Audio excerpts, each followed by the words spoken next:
Welcome to the Risk Forever channel guys, the channel which shares the most relevant tips and tricks on how to win at Risk, and improve your rank in no time.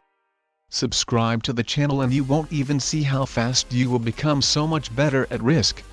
Push that notification bell to see new videos first. This is your host Champion Ever. And today we are playing 6-player fixed card game with the game-changing Blizzards. Settings, alliances on, balanced blitz dice rolls in 60 seconds per turn. This time I'm playing against one novice rank player who is purple, 2 beginner rank players who are green and blue, 1 intermediate rank player who is yellow, and 1 master rank player who is orange. It can be very complicated playing with low rank players that can either really favor you or disfavor you. So in the beginning of the game try to make a good impression on them, as it can really decide the later game. So try be friendly with them, accept their alliances or even send some by yourself, move your troops out from their continents and don't attack them if it's not necessary needed. Or if you attack them, then make sure that they wouldn't be able to retaliate, at least not strongly retaliate. Anyways, as you can see the yellow player was so much craving for Australia, he wanted to get Australia immediately in his first turn. But little did he know that he wasn't the chosen one to have the almighty Australia. The goddess of luck and good blitz rolls, Fortuna, unfortunately wasn't on his side today. Or oh well, maybe she was, maybe it's just a yellow player who decided to do very risky 3 versus 2 troops blitz rolls which had low chances to be successful. Yeah, maybe that's the point, maybe the yellow player shouldn't have been in a rush, especially taking into account that the green player wasn't even going to fight with him for Australia. He was the first player to make a turn and as we saw he put the troops to North America. So yeah guys, you just witnessed a tutorial on how to clear out a continent for another player. Good efforts yellow, but I'm sorry for you that in the end Australia will be mine. So thank you very much for providing a free lesson and additionally giving away a continent for me.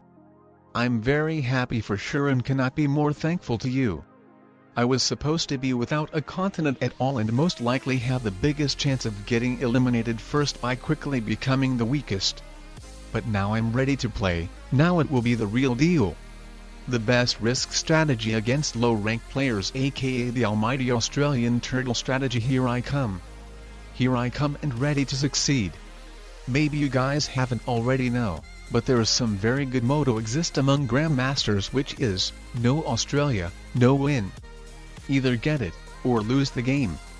Either watch your opponents crushing themselves, or be crushed yourself. So for those who haven't already know, the turtle camping works very well against low rank players, and especially when it comes to Australia. As it's the only continent who has one border to guard, so you just build your troops on the border and know that nobody else will be able to invade you, if they are not taking you out. While when you turtle in other continents, then they can get invaded. As these have one then more border, and obviously you will not be putting your troops on them if you decide to turtle, you will be putting them in big army or armies inside a continent without really guarding at all, so your opponents wouldn't feel threatened. Well, when it comes to this specific game, we see that there's another continent who only has one border, it is South America at this case. We are playing this game with Blizzards, so they've modified the map quite a bit. Both Australia and South America give 2 troops and have only one border to guard each. But what's the difference, is that the Australian player can put his army on his border and by that, he won't irritate anyone, while if the South American player decides to put his army on his border, then it will really irritate the African player, so there could be a potential conflict going on between them. Well, I mean there could have been one. But not anymore, as I see the orange player has just put his troops on Europe giving up on South America which the orange player wanted to capture before it seemed, but now it seems the blue player will get the both continents. I mean Africa which he has just captured, and South America with the orange player not going for it anymore. I'm actually not sure what the orange player's plan is. He decided to start building an army between green and purple, the green player is going for North America and the purple player is going for Europe. So one way or another orange's troops will have to be pretty much crushed. It's just not for the low-rank players to let you move your troops out, they will rather make it even more difficult for you by splitting their armies up next to you, so there would be always at least some waste of troops. It's just in their nature, so you always have to take that into account and be cautious with it. So yeah guys, I think the orange player will be the second player to go, as his European troops will be crushed by either purple or green, the South American troops by blue, and his Asian troops by me if not by someone else. Not necessary in the particular order. Well, I didn't expect him to have a 10 troop set at 3 cards and go for South America again. So I guess the master rank player stays in the game. That's pretty bad considering he is the only other high-ranked opponent in the game. So naturally we should be interested on getting rid of each other the most, as it will be easier to play with low-ranked opponents when one of us is gone. So yeah, after the orange player so drastically crushed his army into purple's troops, I told purple to retaliate and clear him out from Europe. And I as my part will clear him out from Asia.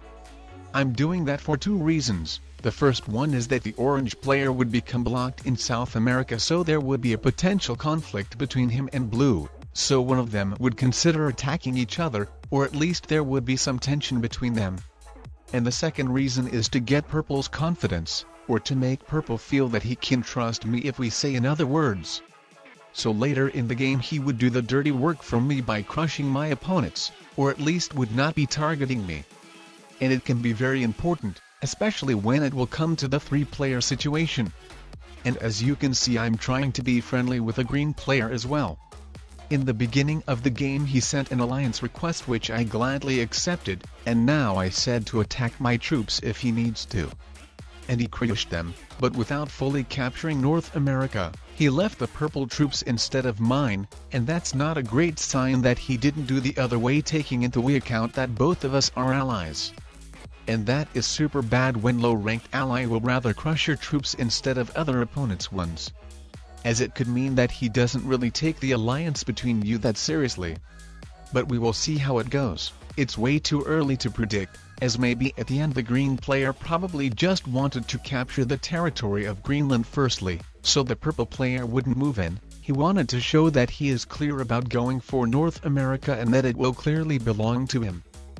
So yeah guys, now each of us have captured a continent each. So now I'm really wondering who will start the first fire, who will invade each other into a continent first.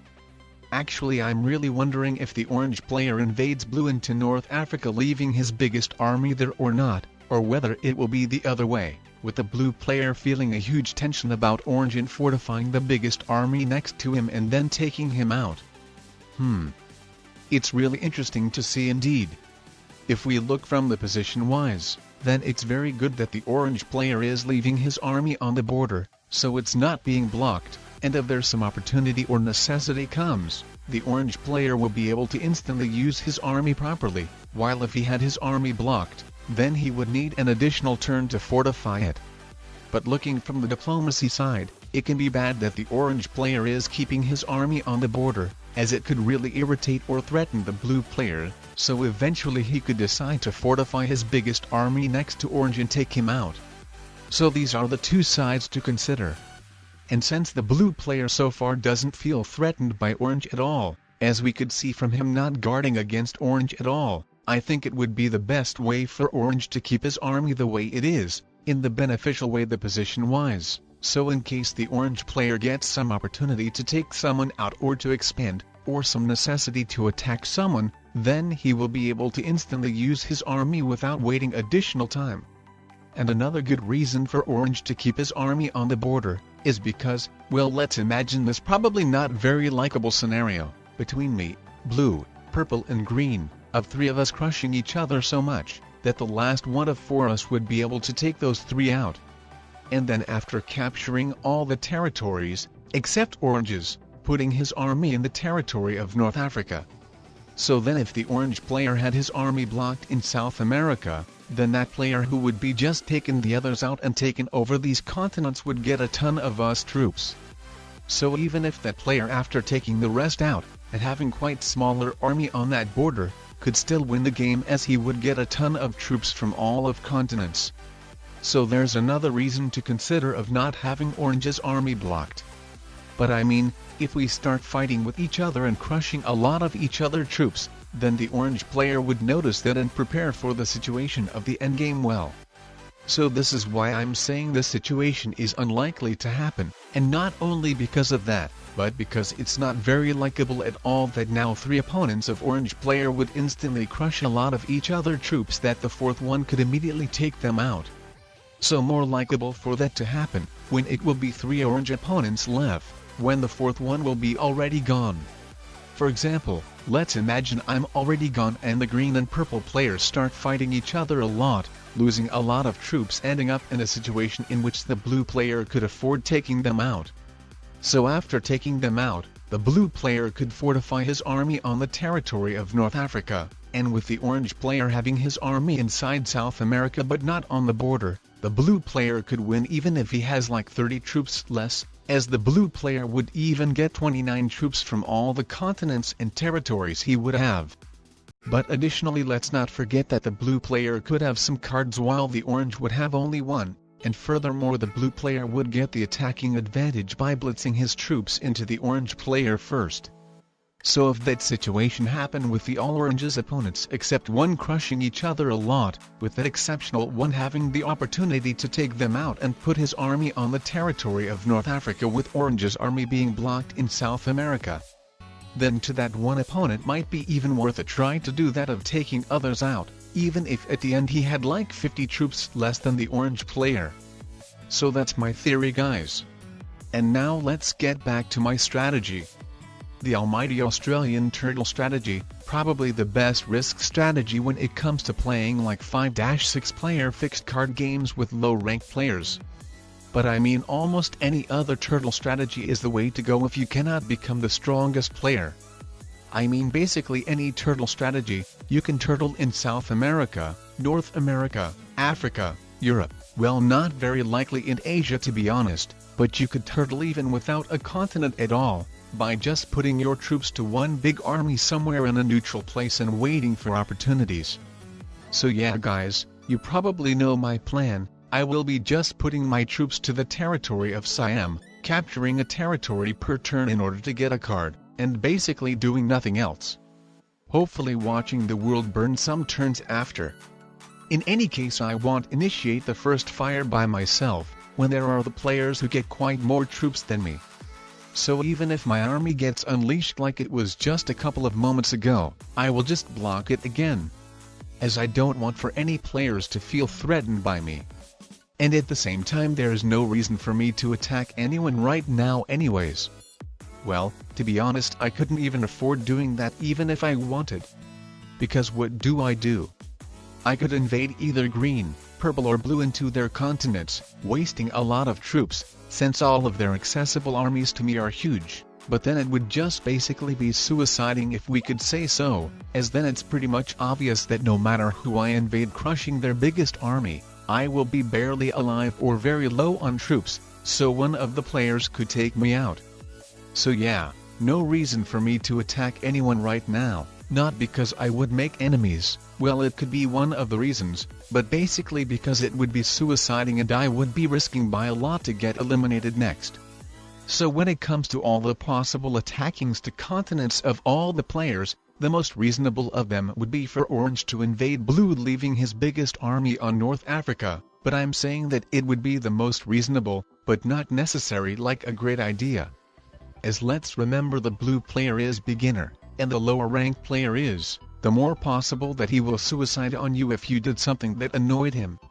So maybe if the orange player invades blue leaving his army in the territory of North Africa, the blue player might consider suiciding on orange, instead of just accepting the fact that he couldn't be without a continent at all and just putting his troops to one big army instead of it. So the orange player is a master rank player, understands that, and doesn't invade the blue player at all, as not even it's not necessary, but he would be risking of getting suicided on by blue as well. Well, the blue player could get invaded by the purple player as well, but it wouldn't be reasonable at all, as then the blue player could just simply invade the purple player back, so the purple player wouldn't be able to hold Europe anymore, especially if the green player would step in that situation as well. So there's no purpose for purple to attack blue, or for blue to attack purple, as then the green player could take the advantage of that, becoming the only player who holds 5 troops continent, while these two could potentially end up without a continent at all, or at least being quite weaker after their attacks.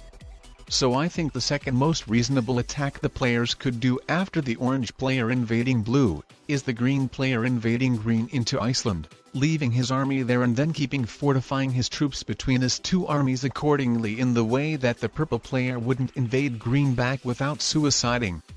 So if the green player invaded purple and the purple player didn't be stupid enough to suicide, then the green player could become the only player who gets 5 extra troops for their continent. But like I said, then the green player would need to fortify troops between his armies accordingly in order to prevent purple from invading him. But then let's say if the purple player fortified his biggest army next to Iceland, then after the green player fortifying a lot of troops there, his Kamchatkan border wouldn't be strong at all, but even with the purple player not having troops from that side to invade him, after purple fortifying his troops next to Iceland, then the Kamchatkan border could still be very easily invaded by either me or blue. So the green player wouldn't be able to protect us both borders at once against all of the players. So taking everything into the account, we could assume that for green to invade purple into Europe wouldn't be that great of the idea, as it could highly backfire him. So basically the only one attack where the players wouldn't risk much, is by orange invading blue into Africa and leaving his army on the territory of North Africa, if we assume the blue player wouldn't be dumb enough to suicide.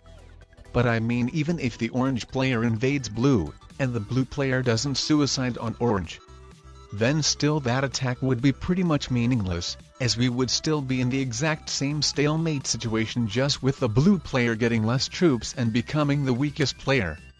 So all in all, it's good that the orange player doesn't invade blue, as taking into the account that the blue player is beginner, he might come up with some dumb attacks which could potentially move the game from the stalemate situation.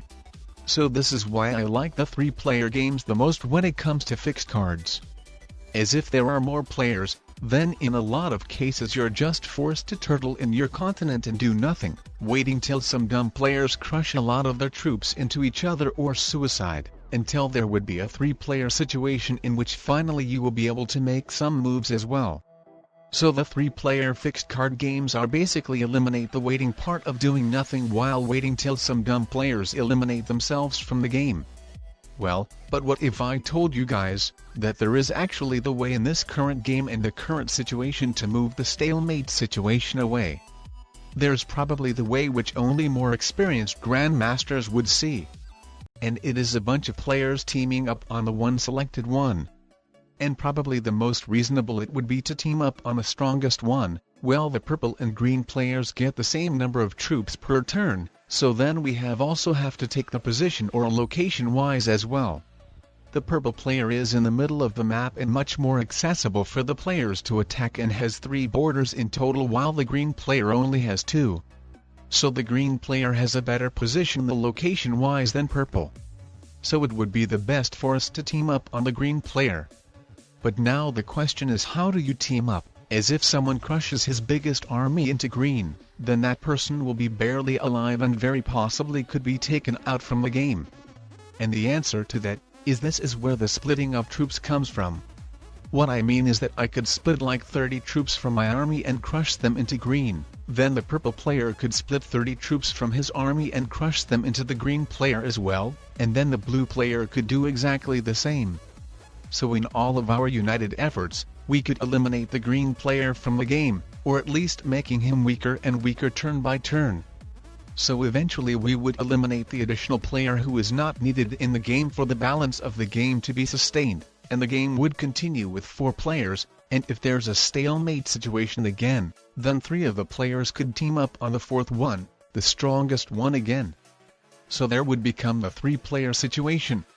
So I've just explained to you a very advanced way on how to prevent the stalemates when it comes to multiplayer games when nobody doesn't attack anybody at all. but keep in mind that it's advanced way, meaning that low-rank players probably won't understand what you want to do, so if you split and crush some troops into one of the players, when others might not necessarily understand what you want to do, or might not necessarily go with that. So that player you just crush your troops into, could consider suiciding on you if he is a low-rank player. Probably that advanced way wouldn't work with master rank players as well, as even if some understand what you want to do, they might not necessarily follow. They could decide to be passive as they can and do nothing themselves, as they know it's the safest way. So all in all, it might only work out playing with Grandmasters, assuming they got that rank by playing fixed card games, but probably still not with all of them, as again, they know that turtling and doing nothing is the safest option when it comes to a stalemate situation with a lot of players. So yeah guys, so probably unless you play a play friends game with your friends who know that information as well. And wow, finally we see some action going on. The purple player has invaded blue into Africa, so I'm wondering how the blue player is going to respond. And wow! A big conflict is about to happen. The blue player retaliated by invading the purple player back and leaving his army in Europe. Of course I would have preferred that it would have been a conflict between purple and green instead, but purple fighting with blue will probably work out well as well. The purple player probably got irritated or scared by the blue player when he combined his armies into one, leaving it on the middle top Africa next to purple, so the purple player probably got scared of blue and decided to invade him first. Which probably wasn't the best decision, and for blue to retaliate by invading purple probably wasn't the best decision at all as well. But I mean, the game must be going on and someone sooner or later has to attack someone, otherwise the game would not end. So that is very good that there's a potential conflict will be going on.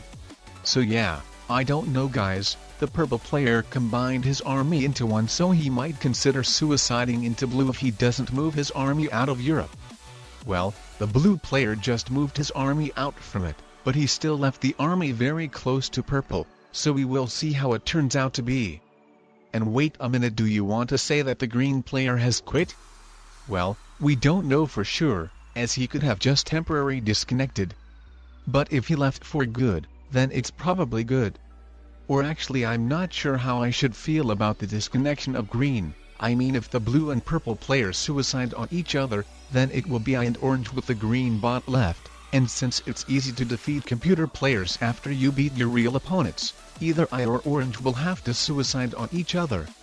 As it's the thing the players almost always do when it comes to the two-player situation with one computer player left. But then I mean the green player could magically reconnect and take both of us out, me and orange, after we suicided on each other, so then the victory would be given away for green.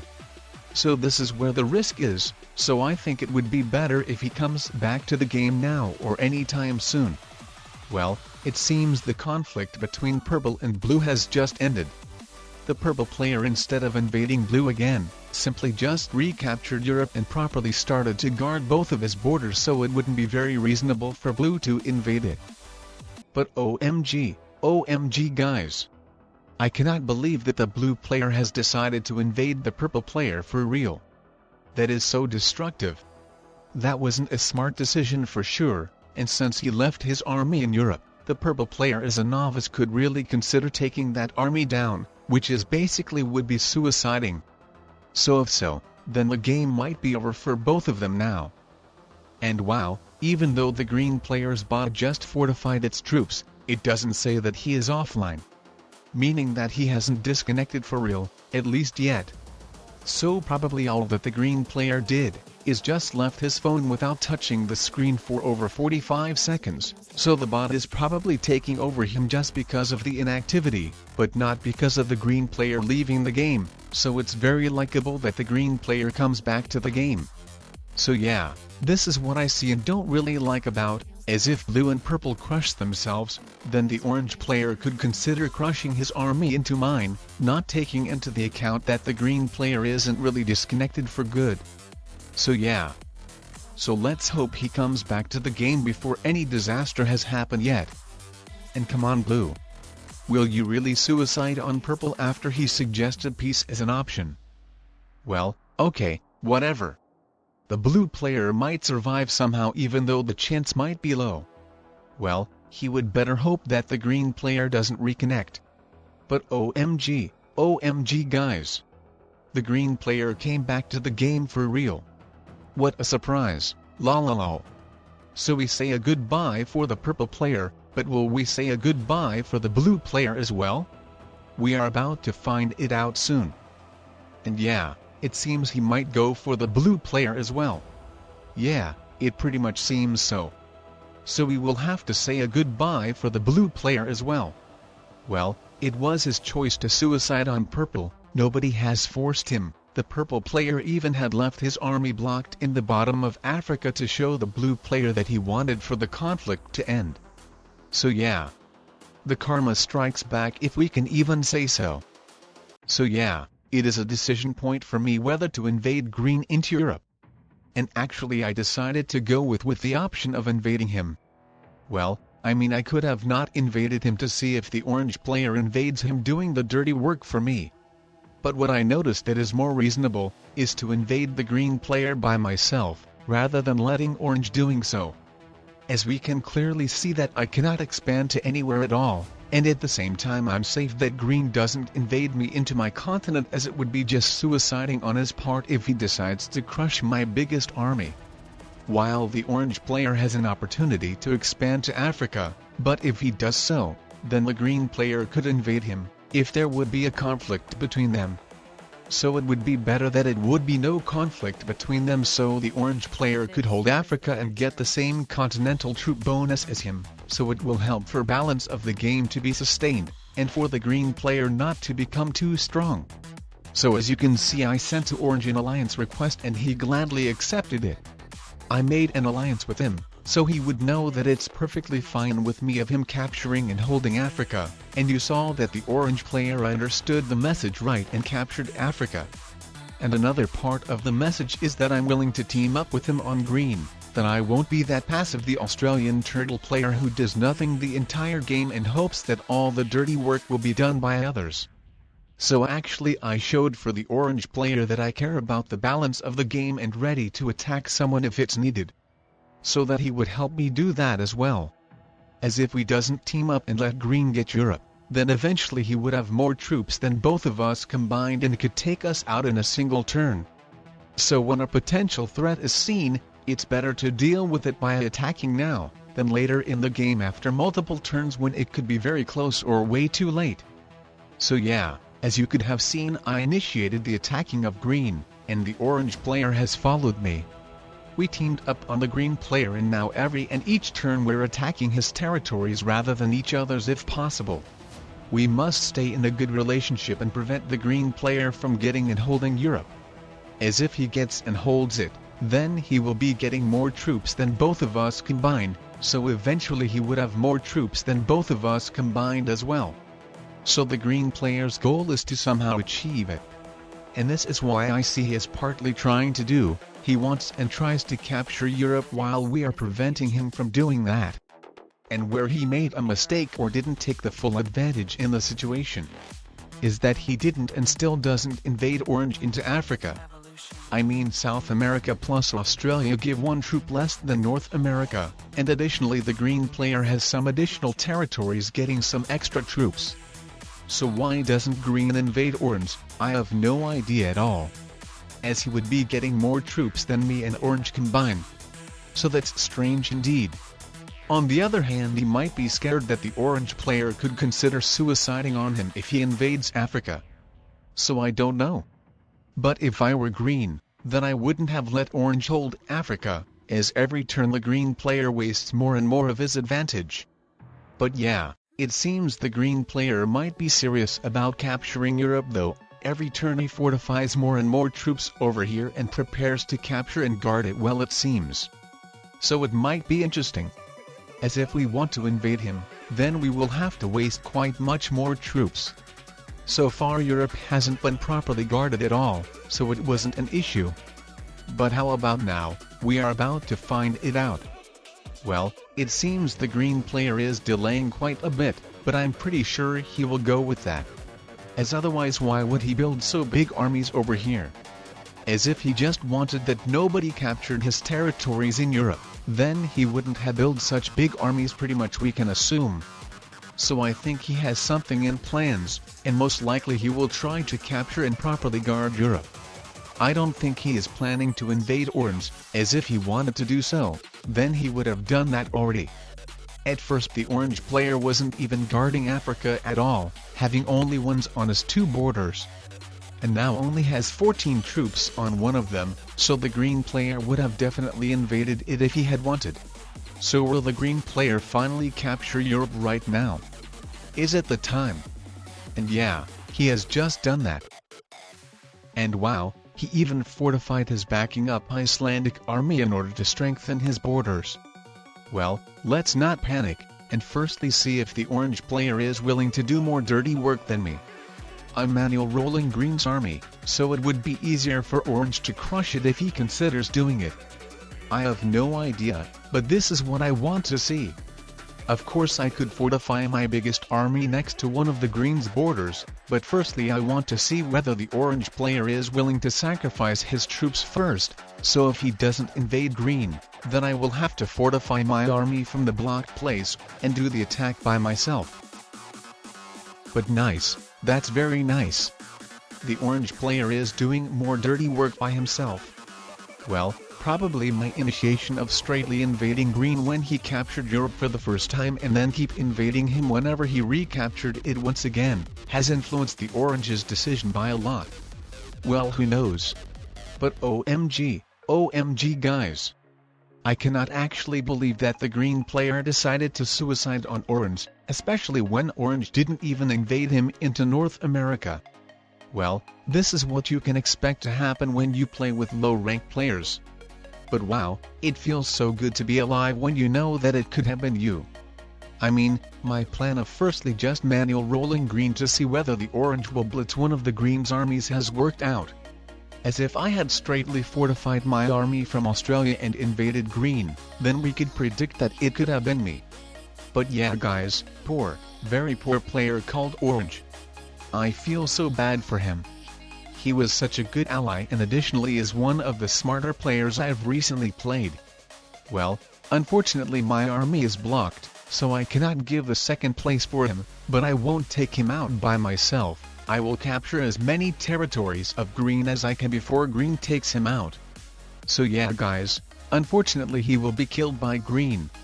To be honest, I don't even know why the Green player didn't finish him off instantly, leaving him with one single territory left.